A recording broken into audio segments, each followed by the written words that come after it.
ನಮಸ್ಕಾರ ಸ್ನೇಹಿತರೆ, ನಾನು ಡಾಕ್ಟರ್ ಸಂದೀಪ್. ಇವತ್ತಿನ ಒಂದು ವಿಡಿಯೋದಲ್ಲಿ ಸ್ಪಂದಶಾಸ್ತ್ರದ ಬಗ್ಗೆ ಮಾಹಿತಿಯನ್ನು ತಿಳಿಸ್ಕೊಡ್ತಾ ಇದ್ದೀನಿ ಸ್ನೇಹಿತರೆ.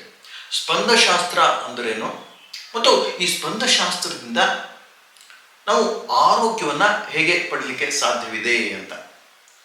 ಸೊ ಈ ಸ್ಪಂದಶಾಸ್ತ್ರ ನಮ್ಮ ಪುರಾತನ ಒಂದು ಭಾರತದ ಜ್ಞಾನದ ಸಂಪತ್ತಿನಲ್ಲಿ ಒಂದಾಗಿದೆ ಸ್ನೇಹಿತರೆ. ಸೊ ಈ ಸ್ಪಂದಶಾಸ್ತ್ರ ಅಂತ ಹೇಳಿದರೆ, ಸ್ಪಂದನೆ ಅಂತ ಹೇಳಿದರೆ ವೈಬ್ರೇಷನ್.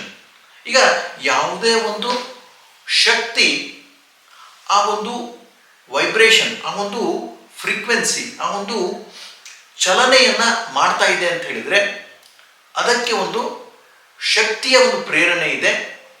ಆ ಒಂದು ಶಕ್ತಿಯ ಪ್ರೇರಣೆ ನಮ್ಮ ದೇಹದಲ್ಲಿ ಹೇಗೆ ಆಗ್ತಾ ಇದೆ ಮತ್ತು ಆ ಒಂದು ಸಮತೋಲನವನ್ನು ನಮ್ಮ ದೇಹ, ಮನಸ್ಸು ಮತ್ತು ದೇಹದ ವಿವಿಧ ಅಂಗಗಳು ಸರಿಯಾಗಿ ಸ್ಪಂದಿಸ್ತಾ ಇತ್ತು ಅಂತ ಹೇಳಿದರೆ ನಮ್ಮ ಆರೋಗ್ಯ ಚೆನ್ನಾಗಿರುತ್ತೆ, ದೇಹದ ಆರೋಗ್ಯ, ಮಾನಸಿಕ ಆರೋಗ್ಯ ಚೆನ್ನಾಗಿರುತ್ತೆ ಅಂತ ಹೇಳುತ್ತೆ ಸ್ನೇಹಿತರೆ.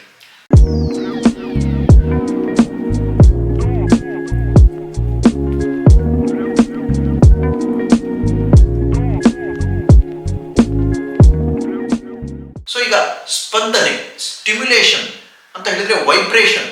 ಈಗ ಯಾವುದೇ ಒಂದು ಚಲನೆ ಆಗಬೇಕು ಅಂದರೆ ಅದರ ಹಿಂದೆ ಶಕ್ತಿ ಇದೆ.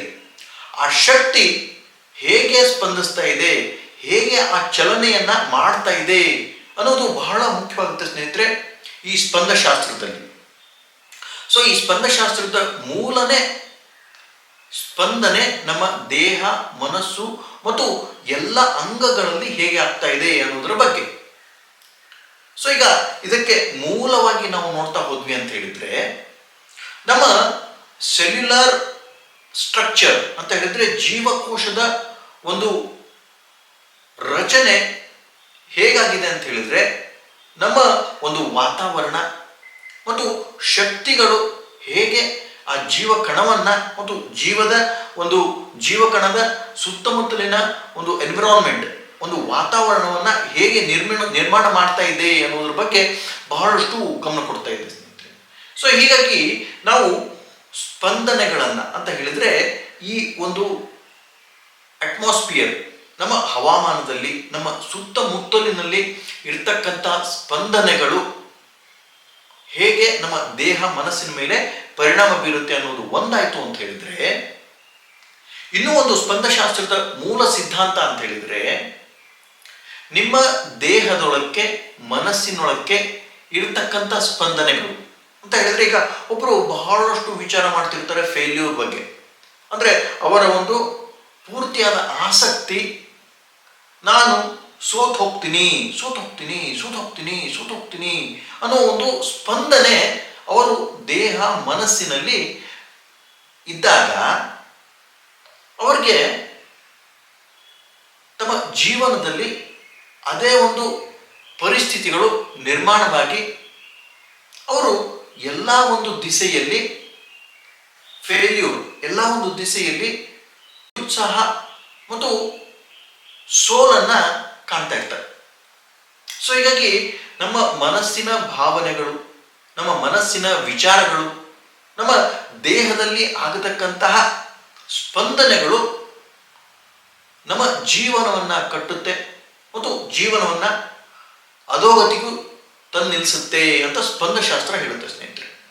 ಸೊ ಹೀಗಾಗಿ ನಾವು ಎಕ್ಸ್ಟರ್ನಲ್ ಎನ್ವಿರಾನ್ಮೆಂಟ್, ನಮ್ಮ ಹೊರಗಿನ ಒಂದು ವಾತಾವರಣದಿಂದ ನಮಗೆ ಪರಿಣಾಮ ಆದರೂ ಸಹಿತ ನಮ್ಮ ಒಳಗಿನ ವಾತಾವರಣದ ಬಗ್ಗೆ ನಮಗೆ ಗಮನ ಇರಬೇಕು ಅಂತ ಸ್ಪಂದಶಾಸ್ತ್ರ ಹೇಳುತ್ತೆ ಸ್ನೇಹಿತರೆ.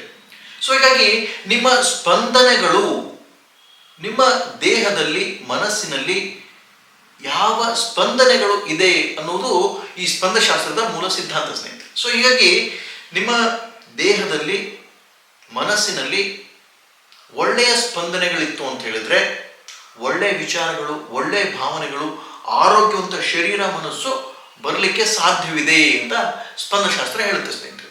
ಸೊ ಹೀಗಾಗಿ ಈ ಸ್ಪಂದಶಾಸ್ತ್ರದಿಂದ ಹೇಗೆ ಚಿಕಿತ್ಸೆಯನ್ನು ಮಾಡ್ತಾರೆ ಅಂತ ಹೇಳಿದ್ರೆ, ನಿಮ್ಮ ದೇಹ ಮನಸ್ಸಿನಲ್ಲಿ ಆಗಿರ್ತಕ್ಕಂಥ ಅಡೆತಡೆಗಳು ಮತ್ತು ಲಯವನ್ನ ಮೀರಿ ಹೋಗ್ತಕ್ಕಂಥ ಸ್ಪಂದನೆಗಳನ್ನ ಲಯವಾಗಿ ಪರಿವರ್ತನೆಗೊಳಿಸಿದ್ವಿ ಅಂತ ಹೇಳಿದ್ರೆ, ಈ ಸ್ಪಂದನೆಯ ಒಂದು ಶಕ್ತಿ ನಿಮಗೆ ದೇಹದಲ್ಲಿ ಮನಸ್ಸಿನಲ್ಲಿ ಆರೋಗ್ಯವನ್ನ ಕೊಡುತ್ತೆ ಅಂತ ಸ್ಪಂದಶಾಸ್ತ್ರ ಹೇಳುತ್ತೆ ಸ್ನೇಹಿತರೆ. ಕ್ವಾಂಟಮ್ ಭೌತಶಾಸ್ತ್ರ ಏನ್ ಹೇಳುತ್ತೆ ಅಂತ ಹೇಳಿದ್ರೆ, ನಮ್ಮ ಜೀವಕಣದ ಒಂದು ಸ್ಥಿತಿ, ಜೀವಕಣದಲ್ಲಿ ಯಾವ ತರಹದ ಒಂದು ಎನ್ವಿರಾನ್ಮೆಂಟ್, ಯಾವ ತರಹದ ಒಂದು ಶಕ್ತಿ ಚಲನೆ ಆಗ್ತಾ ಇದೆ, ಆ ಒಂದು ಶಕ್ತಿಗಳ ಪೂರ್ತಿಯಾದ ಒಂದು ಪರಿಣಾಮ ನಮ್ಮ ದೇಹ ಮನಸ್ಸಿನ ಮೇಲೆ ಬೀಳುತ್ತೆ ಅಂತ ಸ್ಪಂದಶಾಸ್ತ್ರ ಹೇಳುತ್ತೆ ಸ್ನೇಹಿತರೆ. ಸೊ ಹೀಗಾಗಿ ಈ ಸ್ಪಂದನೆಗಳಿಂದ ನಾವು ಆರೋಗ್ಯವನ್ನ ಹೊಂದಬಹುದು ಅಂತಾನು ಸ್ಪಂದಶಾಸ್ತ್ರ ಹೇಳುತ್ತೆ. ನಾನು ಸಿಂಪಲ್ ಆಗಿ ಅಂತ ಹೇಳಿದ್ರೆ, ಅರ್ಥವಾಗುವ ಹಾಗೆ ಹೇಳಬೇಕು ಅಂತ ಹೇಳಿದ್ರೆ, ನಾವು ಈಗಿನ ಒಂದು ಸಮಯದಲ್ಲಿ ನಮ್ಮ ಸ್ಪಂದನೆಗಳನ್ನ ನಿಷೇಧಾತ್ಮಕ ಒಂದು ದೃಷ್ಟಿಕೋನದಿಂದ ನಾವು ತೆಗೆದುಕೊಳ್ತಾ ಇದ್ದೀವಿ ಅಂತ ಹೇಳಿದ್ರೆ, ಈಗ ಸ್ಪಂದನೆ ಅಂತ ಹೇಳಿದ್ರೆ ಅದು ಒಂದು ವೈಬ್ರೇಷನ್, ಅದು ಒಂದು ಸಂವೇದನೆ. ಸೊ ಈಗ ನಾವು ಕೇಳ್ತಕ್ಕಂಥ, ನೋಡ್ತಕ್ಕಂಥ ಮತ್ತು ನಮ್ಮ ಒಳಗಿನ ಭಾವನೆಗಳನ್ನ, ವಿಚಾರಗಳನ್ನ ಪ್ರಚೋದಿಸ್ತಕ್ಕಂಥ ಒಂದು ಸಂಗತಿಗಳು, ವಿಷಯಗಳನ್ನ ನಾವು ಹೇಗೆ ತೆಗೆದುಕೊಳ್ತಾ ಇದ್ದೀವಿ, ಯಾವ ದೃಷ್ಟಿಕೋನದಿಂದ ನೋಡ್ತಾ ಇದ್ದೀವಿ, ಅದು ನಮ್ಮ ಒಳಗಿನ ವಾತಾವರಣದಿಂದ ಆಗ್ತಾ ಇರುತ್ತೆ ಅಂತ ನಮಗೆ ತಿಳಿಸ್ತಾ ಇದ್ದೀನಿ ಸ್ನೇಹಿತರೆ. ನೀವು ಬಹಳಷ್ಟು ಆರೋಗ್ಯದ ಬಗ್ಗೆ ಗಮನವಿಟ್ಟಿದ್ದೀರಿ ಅಂತ ಹೇಳಿದ್ರೆ ನಿಮಗೆ ಆರೋಗ್ಯ ಬರುವುದು ಖಚಿತ. ಯಾಕೆ ಅಂತ ಹೇಳಿದ್ರೆ, ಆ ಸ್ಪಂದನೆಗಳು ನಿಮ್ಮ ದೇಹ ಮನಸ್ಸಿನಲ್ಲಿ ಆ ಒಂದು ಶಕ್ತಿಗಳನ್ನ ಉತ್ಪತ್ತಿ ಮಾಡಿ ನಿಮ್ಮ ದೇಹದ ಆರೋಗ್ಯ, ಮಾನಸಿಕ ಆರೋಗ್ಯವನ್ನ ಚೆನ್ನಾಗಿ ಮಾಡುವಲ್ಲಿ ಎರಡು ಮಾತಿಲ್ಲ ಅಂತ ನಮಗೆ ತಿಳಿಸ್ತಾ ಇರುತ್ತೆ. ಸೊ ಹೀಗಾಗಿ ಈ ಸ್ಪಂದಶಾಸ್ತ್ರವನ್ನು ಉಪಯೋಗಿಸಿ ಆರೋಗ್ಯವನ್ನು ಪಡೀಲಿಕ್ಕೆ ಸಾಧ್ಯವಿದೆ ಅಂತ ನಿಮಗೆ ತಿಳಿಸ್ತಾ ಇದ್ದೇನೆ. ಈ ಸ್ಪಂದಶಾಸ್ತ್ರದ ಮೂಲ ಚಿಕಿತ್ಸೆ ಅಂತ ಹೇಳಿದ್ರೆ, ನಾವು ಸೌಂಡಿಂದ ವೈಬ್ರೇಷನ್ ಕ್ರಿಯೇಟ್ ಮಾಡಬಹುದು ಮತ್ತು ನಮ್ಮ ಶ್ವಾಸಕೋಶದ ನಿಯಂತ್ರಣ ಅಂತ ಹೇಳಿದ್ರೆ, ಶ್ವಾಸಕೋಶದ ಎಕ್ಸಸೈಸಸ್, ಶ್ವಾಸಕೋಶದ ವ್ಯಾಯಾಮಗಳಿಂದ ಸ್ಪಂದನಗಳನ್ನ ಪರಿವರ್ತನೆಗೊಳಿಸಲಿಕ್ಕೆ ಆಗುತ್ತೆ. ಮತ್ತು ನಮ್ಮ ಆಂತರಿಕವಾದ ಭಾವನೆಗಳು, ಆಂತರಿಕವಾದ ಒಂದು ವಿಚಾರಗಳನ್ನ ಪೂರ್ತಿಯಾಗಿ ಸ್ಥಗಿತಗೊಳಿಸಿ ನಾವು ಒಂದು ಯೋಗದ ಸ್ಥಿತಿಗೆ ಹೋಗ್ಲಿಕ್ಕೂ ಸಹಿತ ಈ ಸ್ಪಂದಶಾಸ್ತ್ರ ಪ್ರೇರೇಪಿಸುತ್ತೆ ಸ್ನೇಹಿತರೆ.